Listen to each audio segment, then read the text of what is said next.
دوستانو آی تاسو غواړئ په خپل فیسبوک آی ډي کې د اډ بټن باندې باندې د فالو بټن ولګوئ. آی تاسو غواړئ خپل فیسبوک آی ډي و پروفیشنل موډ ته واړوئ. چیرې تاسو غواړئ خپل فیسبوک آی ډي څخه د اډ بټن ختم کړئ او خپل فیسبوک آی ډي مو پروفیشنل موډ ته واړوئ، نو دغه ویډیو تر اخره پورې وګورئ. دوستانو د پروفیشنل موډ ډېرې زیاتې فایدې دي. د پروفیشنل موډ په ذریعه سره تاسو خپل فیسبوک آی ډي پیج ته اړولی سئ. کله تاسو په خپل فیسبوک آی ډي کې پروفیشنل موډ آن کړئ، بیا کله تاسو په خپل فیسبوک آی ډي کې ریلز اپلوډوئ، نو فیسبوک بیا تاسو ته په هغه ریلز باندې روپۍ هم درکوي. نو موږ څنګه خپل فیسبوک آی ډي څخه د اډ بټن ختمولای سو او موږ څنګه په خپل فیسبوک آی ډي کې د پروفیشنل موډ آن کولای سو، نو په دې ویډیو کې مکمل معلومات درکوم. نو نور وخت نه اخلم، زه د ویډیو په طرف ویډیو شروع کوم. نو دوستان دل پر تاسو ولر په خپل موبایل کې فیسبوک خلاص کړئ. کله تاسو په خپل موبایل کې فیسبوک خلاص کړئ، بیا به سمپل تاسو خپل پروفایل راوړوي. کله تاسو خپل پروفایل راوړوي، په داسې کې 3 ډاټ دي. سمپل په دغه 3 ډاټ اپشن باندې تاسو کلیک وکړئ. کله سم تاسو په دغه 3 ډاټ اپشن باندې کلیک وکړئ، لاندې موږ سره ګورئ اپشن دی ټرن آن پروفیشنل موډ په نامه. په دغه ټرن آن پروفیشنل موډ اپشن باندې تاسو کلیک وکړئ،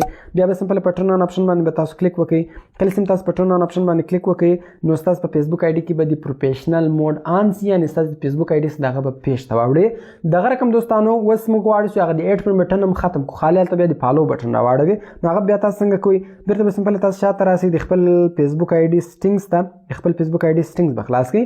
کله سم تاسو خپل فیسبوک آی ډي سټینګز خلاص کړئ، اول اپشن د پروفایل سټینګز، په پروفایل سټینګز باندې تاسو کلیک وکړئ. بیا به د اول اپشن د پریویسی، په پریویسی اپشن باندې تاسو کلیک وکړئ. کله سم تاسو په پریویسی اپشن باندې کلیک وکړئ، لاندې به راسئ، لاندې ګورئ اپشن دی هو کین سند یو فرند ریکویسټ، تاسو د څوک وي فرند ریکویسټ لګولای شي. نو سمپل به د اپشن باندې تاسو کلیک وکړئ. کله سم تاسو په دغه اپشن باندې کلیک وکړئ، دغه تاسو په فیسبوک آی ډي کې په ایوری ون ولاړ وي، دغه به سمپل تاسو په فرندز اپ فرندز وتروي. که چیرې تاسو 10,000 فالوورز پر سوي وي، بیا دلته تاسو ته اونلی می اپشن هم درکوي. نو که چیرې تاسو 10,000 فالوورز نه وي پر، نو بیا دغه دویم اپشن چې د فرندز اپ فرندز په دغه باندې تاسو کلیک وکړئ. کله تاسو په دغه باندې کلیک وکړئ، بیرته به شاته راسئ.